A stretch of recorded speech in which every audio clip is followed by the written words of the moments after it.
Saygıdeğer izleyicilerimiz, yurt dışında yaşayan tüm vatandaşlarımızı çok yakından ilgilendiren bir konu var. Nedir bu? Yurt dışı emeklilikleri iptal ediliyor, alınan maaşlar da geriye isteniyor. Peki, kimlerin emekli maaşları kesilecek, kimlerin bugüne kadar almış oldukları emekli maaşları faiziyle beraber geriye alınacak? Değerli izleyicilerimiz, bildiğiniz üzere dünyada yurt dışında yaşayan vatandaşlarına emeklilik hakkı veren tek ülke Türkiye. 31 Ekim 2019 tarihine kadar vatandaşlarımız yaklaşık 60 ya da 70 bin lira civarında toplu bir para ödediklerinde kendilerine 2500 lira civarında bir emekli maaşı bağlanıyordu. Ancak bu tarihten sonra yeni çıkan yasayla beraber bu para şu anki güncel rakamlarla yaklaşık 470 bin liraya kadar çıktı. Eğer bir vatandaşımız yurt dışında yaşıyorsa ve Türkiye'den emekli olmak istiyorsa bugünün rakamlarıyla yaklaşık 475 bin lira civarında bir para ödemek zorunda. Yine 31 Ekim 2019'dan önce bu vatandaşlarımız SSK'dan emekli olurken yeni çıkan yasayla beraber bu vatandaşlarımız artık Bağkur'dan emekli olabiliyor. Yani geçmişte vatandaşlarımız yaklaşık 5500 gün civarında bir borçlanmaları halinde emekli olurken bu rakam günümüzde 9000 güne çıktı. 470 bin lira civarında para ödeyecek. Peki kaç para maaş alacak? Bir vatandaşımız eğer bu parayı öderse bugünün rakamlarıyla yaklaşık değerli izleyicilerimiz 2000 lira civarında bir emekli maaşı alacak. 470 bin lira öde, karşılığında ise 2000 lira al. Yani euro olarak hesaplarsak 47 bin euro civarında bir para ödenecek. Karşılığında ise 200 euro maaş alınacak. Aslında yurt dışı emekliliği kaldırılmadı ama zorlaştırıldı. Aslında Türkçesi şu: yurt dışı emekliliği yapmayın diyorlar. Peki bu videomuzun ana konusuna dönecek olursak, Türkiye'de emekliliği olan yurt dışı borçlanması ya da vatandaşlarımız içerisinde yurt dışında yaşayıp emekli olanların, Türkiye'den emekli olanların hangilerinin emekli maaşları kesilecek? Saygıdeğer izleyicilerimiz, yurt dışında yaşayan pek çok vatandaşımız geçmişte eğer az önce anlattığım gibi toplu bir şekilde para ödediyse, yurt dışı emekliliği yaptıysa onları bir kenara koyuyorum. Ama örneğin vatandaşımız Almanya'da, Fransa'da, İsviçre'de, İsveç'te, Norveç'te, dünyanın bir başka ülkesinde yaşıyor. Ama kendisini Türkiye'den bir iş yerinden, bir şirketten, bir çay ocağından, bir işte bakkaldan, manavdan tanıdığı vasıtasıyla bir yerden sigortalı gösterdiyse ve her ay kendisi de bu sigortalı göründüğü yere bu sigorta primini her ay gönderdiyse belli bir süre sonra da emekli olabiliyordu. Vatandaşın kendisi yurt dışında ama kendisi Türkiye'de çalışıyormuş gibi görünüyor. Zamanını, yaşını dolduruyor ve kişi emekli oluyor. Emekli maaşı bağlanıyor. Emekli maaşını tıkır tıkır her ay almaya başlıyor. Sonra Sosyal Güvenlik Kurumu'nun müfettişleri bir araştırma yapıyor ya da bir şikayet oluyor. Bu kişilerin aslında o tarihlerde Türkiye'de bulunmadığı ortaya çıkıyor. Ve bu kişilerin hemen emeklilikleri iptal ediliyor. Kendilerine mektup gidiyor. Bugüne kadar almış olduğunuz tüm emekli maaşını faiziyle beraber şu tarihe kadar bize getirin deniliyor.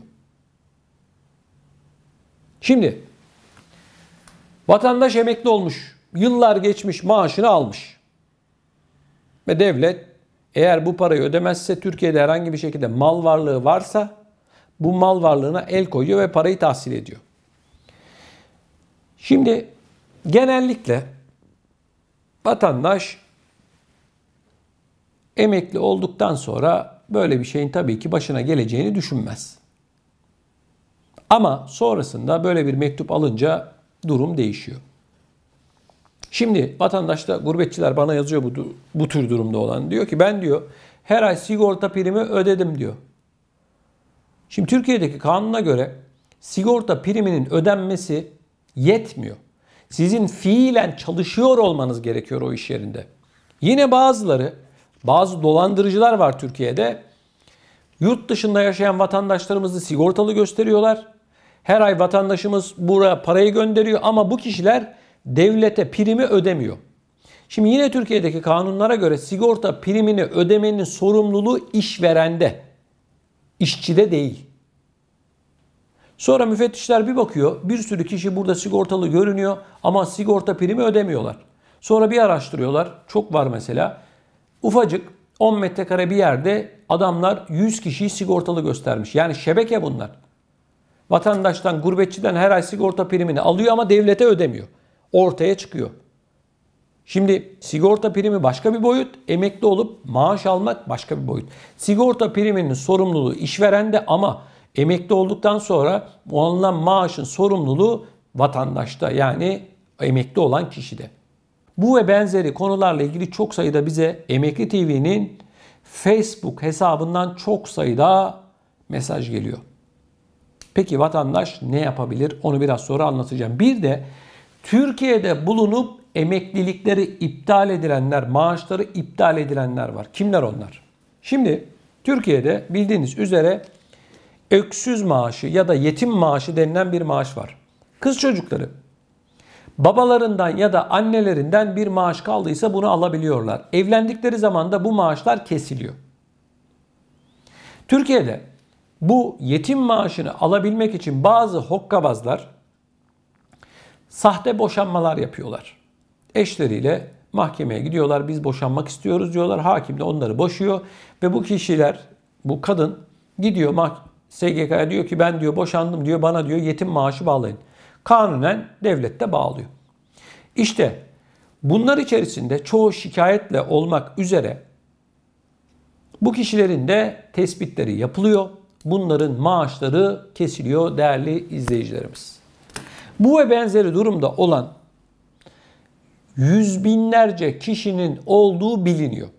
Sosyal Güvenlik Kurumu'na özellikle şikayet olduğunda bunların araştırması yapılıyor. Eğer karı koca aynı evde yaşıyorsa özellikle onların hemen maaşı kesiliyor. O güne kadar almış oldukları tüm maaş da faiziyle beraber geriye isteniyor. Şimdi Türkiye'de böyle bir haksız kazanç var, hukuksuz kazanç var. Şimdi vatandaşın, tabii yurt dışında yaşayan vatandaşın temel sorunlarından bir tanesi bu işin nasıl çözüleceği. Öncelikle şunu söyleyeyim, bakın. Ben bu konuyla ilgili Emekli TV'nin Facebook hesabından çok sayıda paylaşım yapıyorum. Bizi Emekli TV'nin Facebook hesabından mutlaka takip edin. Bu konularla ilgili sorularınızı da bizi Facebook'tan takip ettikten sonra bize yazabilirsiniz. Evet, Emekli TV Facebook'a yazdığınızda direkt çıkıyor zaten. Şimdi arkadaşlar, şunun bilinmesi lazım. Türkiye'de bulunmayıp yurt dışında yaşayan ama Türkiye'de çalışıyormuş gibi gönderenlerin emekli maaşları kesilir. Kanun bunu söylüyor. Ama vatandaş bana diyor ki, kardeşim diyor, bu diyor parayla ilgili bir şey değil mi? Ben parayı her ay ödedim diyor. Hayır arkadaşlar. Kanun böyle söylemiyor. Diyor ki çalışacak. Çalışmazsa biz ona emekli maaşı bağlamıyoruz diyor. Kanun bunu söylüyor. Ben söylemiyorum. Sizin araştırmanız yapılırken de çok kolay. Pasaport giriş çıkışlarınıza bakıyorlar. Bu tarihlerde bu adam Türkiye'de mi değil mi? Değilse zaten şüpheli koda düşüyor. Yani şüpheli duruma düşüyor. Sizi çağırıyorlar. Diyorlar ki siz hayırdır burada değilsiniz ama kendinizi işte sigortalı göstermişsiniz. Hangi iş yerinde çalışıyorsunuz? Adresi ne? Kaç para maaş alıyorsunuz? Maaşınız bankaya mı yatıyordu diye sorular soruyor müfettişler. Sizler cevap veremediğiniz için de direkt otomatikman emekliliğiniz iptal ediliyor. O güne kadar almış olduğunuz maaş da kesiliyor. Basitçe bu. Peki bu işten bir kurtulma yolu, maaşı tekrar bağlatma yolu var mı? Bakın. Ben sosyal medyada görüyorum. Bazıları çıkıp gelin biz sizin maaşlarınızı tekrar bağlatırız. Gelin şunu yaparız, gelin bunu yaparız diye yayınlar yapıyorlar. Öncelikle şunu söyleyeyim. Paranızı sakın ola ki hiç kimseye kaptırmayın. YouTube'da çok görüyorum. İsim vermek istemiyorum. Kimler olduğunu biliyorum. Dikkat edin. Bu bir. İkincisi, bakın. Bu ve benzeri konularla ilgili açılan davalar var. Vatandaş dava açıyor. Avukata dünya kadar para ödüyor. Eğer siz o tarihlerde Türkiye'de değilseniz mahkemede bu davayı kaybedeceksiniz. Evet. Çünkü pasaport giriş çıkışlarınız, gümrük giriş çıkışlarınız isteniyor. Bakıyorlar. Evet bu tarihlerde burada değilmiş diyorlar. Mahkeme sizin aleyhinize sonuçlanıyor. Yani bir çıkış yolu yok. Tek bir çıkış yolu var arkadaşlar. Bu yurt dışında yaşayan vatandaşlarımızın emekliliklerinin iptaliyle ilgili. Tek bir çıkış yolu var. O da şu. Bu konuyla ilgili bir af çıkmadıktan sonra bu işten kurtuluş yok. Sadece af çıkacak. Bununla ilgili şu anda Ankara'da son durum nedir? Bir af çıkacak mı? Çıkması halinde kimleri kapsayacak? Yurt dışında yaşayan ve emekli maaşı kesilen ya da kesilme ihtimali olan vatandaşlarımızın mutlak surette Emekli TV'yi çok yakından takip etmelerini rica ediyorum. Önümüzdeki günlerde bu konuyla ilgili özel bir video yapacağız, özel bir yayın yapacağız. Aynı zamanda Emekli TV'yi Facebook'tan takip etmenizi rica ediyorum. Oradan da bu konuyla ilgili gelişmeleri size sıcağı sıcağına aktaracağım. Sizlerin bu ve benzeri durumda olan vatandaşlarımızın soruları varsa Facebook üzerinden bana sorabilirler ya da bu videonun altına yorum olarak yazabilirler. Ben bunların hepsini tek tek okuyorum. Saygıdeğer izleyicilerimiz, bakın. Sizi bir konuda uyarmak istiyorum. YouTube'da, sosyal medyada çok görüyorum. Birileri gurbetçi vatandaşlarımızın parasını alabilmek için danışmanlık adı altında bir sürü hokkabazlık yapıyorlar. Aman sakın ola ki kimseye paranızı kaptırmayın. Hiçbir şekilde biz şunu yaparız, yok şunu hallederiz, şu maaşı bağlarız gibi söylemlere itibar etmeyin. Çok sayıda mağdur olan vatandaşımız var, ben biliyorum, bizzat biliyorum. Bu vatandaşlarımızı dolandıranları da biliyorum ben. İsimlerini vermiyorum. Uyarıyorum sizi. Diyorum ki kimseye paranızı kaptırmayın. İşini dürüst yapanlara asla bir sözümüz yok. Onlar başımızın üzerinde yeri var onların. Ama ben hokkabazlara söylüyorum. Dikkat edin. Dikkat edin, dikkat edin. Bazı avukatlar var. Bunları çok iyi biliyorum. Bazı meslek grupları da var. Şimdi söylemiyorum ama şunu unutmayın. Her iyinin yanında kötü de var. Çürük elmalar da mevcut. O nedenle sizden rica ediyorum. Lütfen paranızı kimseye kaptırmayın. Siz bilirsiniz. İşte Türkiye'de mal varlığınızı gizliyoruz. İşte otomatik finansal bilgi paylaşımıyla Türkiye'deki paranız yaşamış olduğunuz ülkeye bildirilmez gibi vesaire gibi açıklamalar yapıyorlar. Sakın ola ki paranızı kaptırmayın. Çok mağdur olursunuz. Benden söylemesi. Facebook'tan bu konularla ilgili çok sayıda paylaşım yapıyorum. Mutlaka Facebook'ta, Emekli TV Facebook'tan mutlaka takip edin. Benden söylemesi. Sonra Fatih Bey söylemişti dersiniz. Çok mağdur var arkadaşlar. Çok mağdur var. Gurbetçi vatandaşımız güveniyor, inanıyor, parasını veriyor ama sonunda maalesef hüsrana uğruyor. Muhatap bulamıyor ondan sonra. Benden söylemesi, ben uyarıyorum. Beni takip edenler bilir. Ben bu konuları sık sık gündeme getiriyorum ki bizi izlemeyen, sonradan izleyenler olursa paralarını kaptırmasınlar. Sizlerden ricam şu, bu yayınımızı mutlaka çevrenizde bulunan insanlarla paylaşın. Paralarını kimseye kaptırmasınlar. Demedi demeyin. Gurbetçi vatandaşımız gece gündüz çalışıyor. Alın teri döküyor. 3 kuruş para biriktiriyor. Bunu da hokkabazlara kaptırmasın diye söylüyorum bunları. Yoksa para sizin, takdir sizin. Nasıl arzu ederseniz bu şekilde hareket edebilirsiniz.